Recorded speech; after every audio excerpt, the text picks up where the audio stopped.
we as humans are going to want more and more real life experiences because we're so online nowadays. Saying that Neon, the Twitch streamer, he's one of the biggest streamers in the world, paid $1.4 million to 33 clippers over a 5-week period. Focus on your format. What is your format? So I think you need to ask yourself, what makes you uniquely you first, number one.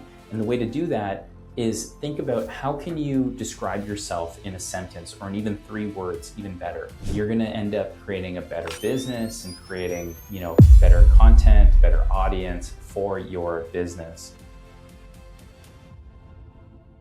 Okay, today we're gonna do another recording on me reacting to videos on Twitter. Some of the most interesting tweets I've come across in the last 2 months. First one I saw is really interesting. It's about number one, originality. Like a lot of young men see somebody like whatever, Andrew Tate have an idea and he seems cool. So all of a sudden that is now their unique identity. They're just an Andrew Tate want to be. When that guy first went viral, it was like the Bible to people. 100% agree with this. And he's talking about, too many people are trying to be like other people, and especially modern men. Like, we're trying to fit in, we're trying to be cool. And there's this chasm of cringe that you have to cross to actually make it. And I think if you can embrace being uniquely yourself and what makes you uniquely you, you're going to end up creating a better business and creating, better content, a better audience for your business. And I just think like more people need to embrace that, like just be you. All right, next video here is a video of Uber Travis. When you go from consumer to B2B, the number one mega challenge that you must master is called LTV to CAC. Amazing point that he's made here. LTV to CAC. What is LTV to CAC? Lifetime value of your customer divided by customer acquisition cost. Why is this so important? You are trying to get customers. You ideally want to pay less on sales and marketing to get them to become customers than however much they pay you over the lifetime of being a customer. So for example, let's say I've got a business. I have this company, Hoppier.com, that I started 10 years ago. We make it easy for businesses to send prepaid Visa cards, gift cards around the world. And we sell to a lot of mid-market companies. Now, it makes it really hard because the average customer, we make a couple $1,000s from them. Now, why is this hard? Because to acquire that customer, I may need to spend hundreds or thousands of dollars on marketing, whether it's ads, whether it's on a sales team, and then I have to pay for content to get their attention, to see more of us, then I pay for retargeting ads, and then I'm paying a salesperson commission, a salary. So it's harder to get customers. And so convincing someone to buy something is just a lot harder. So that calculation, LTV to CAC, is really important, and it's really hard in SMB B2B. So next video here, Instagram aggregator changes. So if most of what you post to Instagram is someone else's content, your account is no longer going to be recommendable. That means that we're no longer going to show your posts to people who don't follow your account proactively.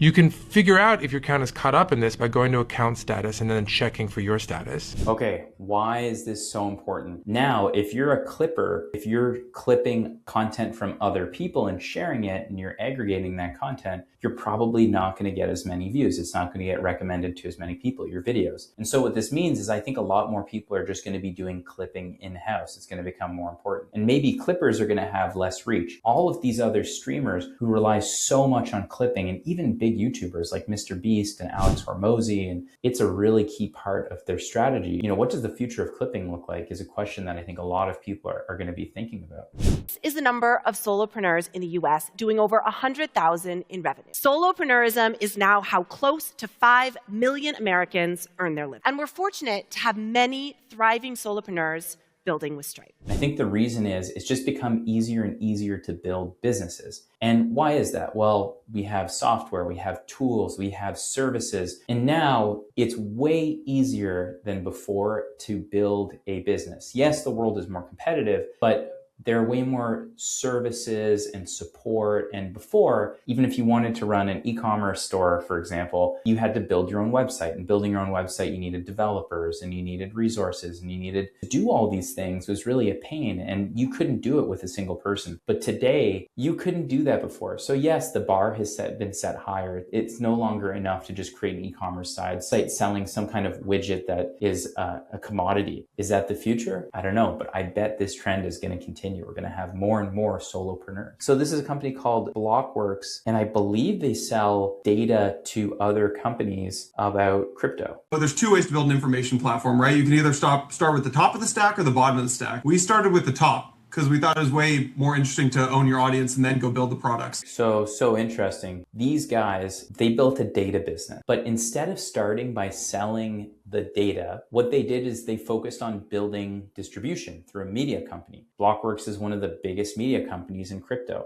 And by building that media company, now they have the distribution, they have the eyeballs, they have the potential customers. And when they put out a product or service that people can buy, all of a sudden they have an audience that's ready with their wallet saying, hey, I love Blockworks. I love this brand. I know what you guys are about. I've been following you for years and I'm ready to buy. And they got to $25 million in revenue and bootstrapped the business, and they've been profitable since day one. Okay, this is a clip of Gary Vaynerchuk talking about the increase in analog. Right. And I also think that we're about to see the explosion of analog, right? Like, I think this barbell that I keep thinking about, for any real entrepreneur, they're not crying about AI killing them. They're curious about what AI at scale is going to create opportunity for them. Amazing take. Every smart entrepreneur I know is not crying about AI. We as humans are going to want more and more real life experiences because we're so online nowadays. If you can create amazing in-person experiences, those are so valuable. So whether it's concerts, events, wellness, live experiences, these are the things people are longing for, third spaces. And this is where I'm personally even looking at investing my money. How can I invest in long-term physical businesses that will last forever?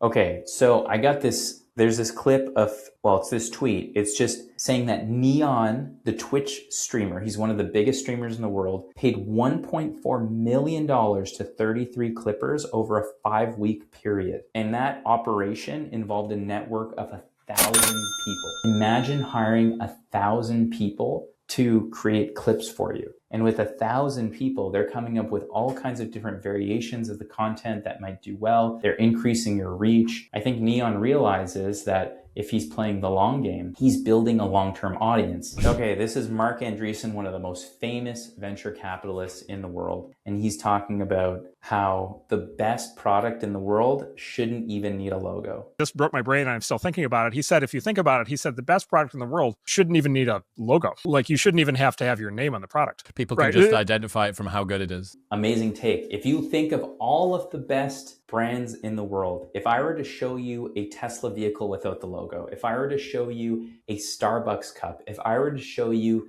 Nike shoes, that is a product from that brand. The best brands in the world don't even need to put their logo. That's how the best brands are viewed. And so if you can create a brand where the logo doesn't matter, you've created something that's incredible. A video about how Clavicular might become the best promoter in Miami. Five might become the new best promoter in Miami.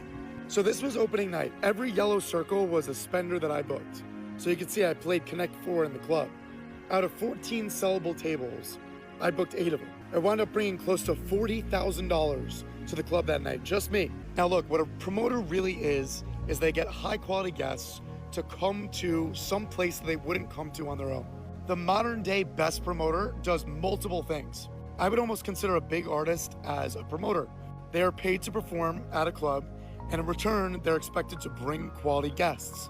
So interesting. And this just shows owning an audience is so powerful. And you're seeing it in every little route Clavicular, one of the biggest streamers in the world, would be getting involved with a nightclub. It's a genius move because at the end of the day, he has an audience. People are going to show up to this nightclub. People are going to spend money on tables. Whether you think that's smart or not, it doesn't matter because it works. And they're getting tons of people showing up at this club, paying tens of thousands of dollars a night just for a table. And this is what I've always been saying, is that owning an audience is so powerful. So I got a video here. They're talking about how much money is going to flood from traditional ad spend into content and social. Right. I think what we're talking about is the beginning of a completely seismic shift of investment dollars from traditional advertising towards content and social media. But I do think people underestimate that there's around $100 to $150 billion being spent on traditional means. And I'm not even capping about that number. That's like TV advertising plus billboards plus a lot of different shit that will be flooding into the ability to earn eyeballs rather than pay to get in front of people on TV. I have spent over $500,000 on ads for my businesses. And I can tell you right now, this is the same thing as renting versus owning, but it's even more important to own in this case. What would you rather have, owning an audience or renting an audience? If you own an audience, they trust you more. They're going to be higher conversion. Whereas if you're renting an audience, it's a one-off thing. They probably don't trust you. They're going to convert at a lower rate. And maybe that audience isn't even high quality because it's easier to get their attention. And the people that you really want their attention, it's a lot harder to get their attention. Substack has its own viral TikTok format. I thought this was so interesting.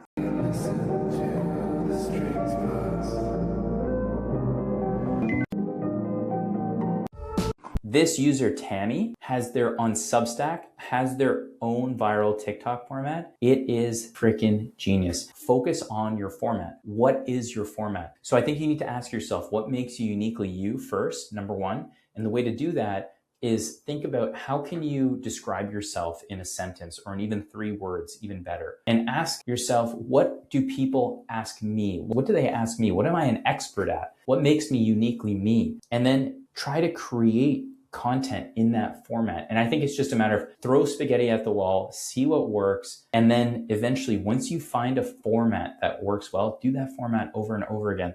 And this format is amazing. It's just, you can tell the consistency of it. They figured out their format and it works, and they're just creating more content in that same format now. And so I think if you can find your format, it's so powerful because it just makes content easy. All right, that's it.